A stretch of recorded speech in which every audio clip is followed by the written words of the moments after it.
कुछ एक मेटल्स होते हैं जिनके अंदर आयरन की क्वांटिटी वो नेक्स्ट टू जीरो होती है। ये मेटल्स मैग्नेटिक नहीं होते, लाइट वेट होते हैं, ज्यादा प्रोडक्टिव होते हैं as compare to iron, and इनके अंदर क्रोजन भी नहीं होता है, नेक्स्ट टू जीरो के बराबर होता है। एंड इन मेटल्स को हम बोलते हैं नॉन फेरस मेटल्स।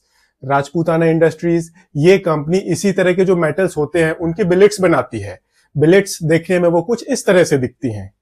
जानते हैं इस कंपनी के बारे में एंड इसके आने वाले आईपीओ के बारे में। कहीं मत जाइए, चैनल को सब्सक्राइब कर लीजिए।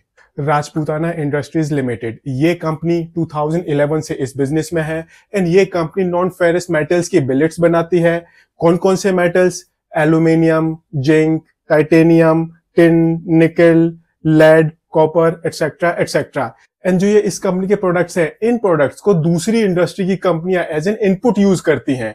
वो जो कंपनियां होती हैं वो डिफरेंट सेक्टर से बिलोंग करती हैं, फिर चाहे वो कंस्ट्रक्शन सेक्टर हो, इलेक्ट्रॉनिक सेक्टर हो या फिर इसी तरह से कोई और सेक्टर हो। So we can say that जो इस कंपनी का बिजनेस मॉडल है वो B2B बिजनेस मॉडल है। एंड जो ये कंपनी है, ये कंपनी अपने प्रोडक्ट्स को इंडिया में भी बेचती है एंड इंडिया के बाहर भी एक्सपोर्ट करती है। इंडिया से इस कंपनी की टोटल रेवेन्यू का अप्रोक्सीमेटली 98% आता है एंड 2% रेवेन्यू इस कंपनी की आउटसाइड इंडिया से आती है, एक्सपोर्ट सेल के थ्रू आती है।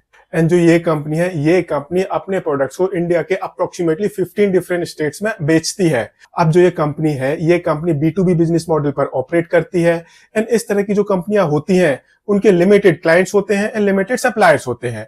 तो जो ये कंपनी है, इस कंपनी की अप्रोक्सीमेटली 74% रेवेन्यू वो टॉप 10 क्लाइंट से आती है, अप्रोक्सीमेटली 79% परचेजिंग वो टॉप 10 सप्लायर से होती है। एंड अगेन जो ये इस तरह की कंपनियां होती हैं, इनकी एक और स्पेशलिटी होती है दैट इनका रेवेन्यू बेस अच्छा होता है, ग्रोथ भी अच्छी होती है, बट जो ये कंपनियां होती हैं इनके मार्जिन थोड़े से कम होते हैं एज कंपेयर टू अदर कंपनियां, वो कंपनियां जो अपने प्रोडक्ट्स को बनाकर डायरेक्टली कंज्यूमर को बेचती हैं। सो अब देखते हैं दैट जो ये कंपनी है, इस कंपनी के फाइनेंशियल्स वो इस कंपनी के बारे में क्या बताते हैं। तो मार्च 2022 में इस कंपनी का टोटल एसेट बेस था अप्रोक्सीमेटली 102 करोड़ रुपीस का।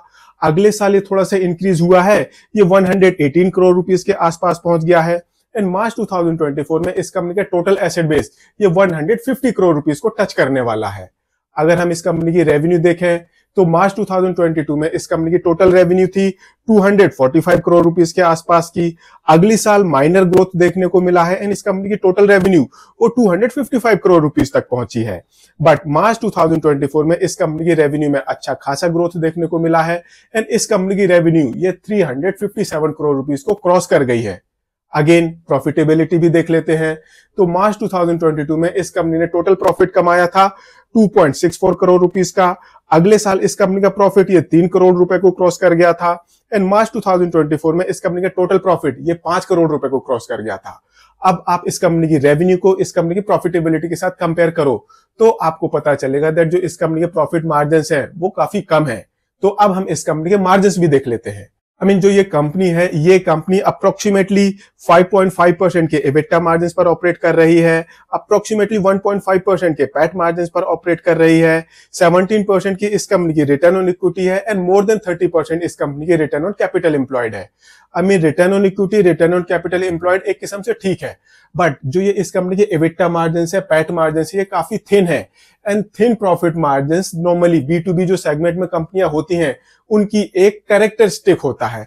जो भी ये B2B सेगमेंट वाली कंपनियां होती हैं, ज्यादातर ये थिन प्रॉफिट मार्जिन पर ही ऑपरेट कर रही होती हैं, बट इन कंपनीज को कैश फ्लो की इतनी प्रॉब्लम नहीं होती बिकॉज जो आपके वेंडर्स होते हैं एंड जो आपके क्लाइंट्स होते हैं, एक किस्म से वो कंटिन्यूसली फ्लो चलता रहता है आपका।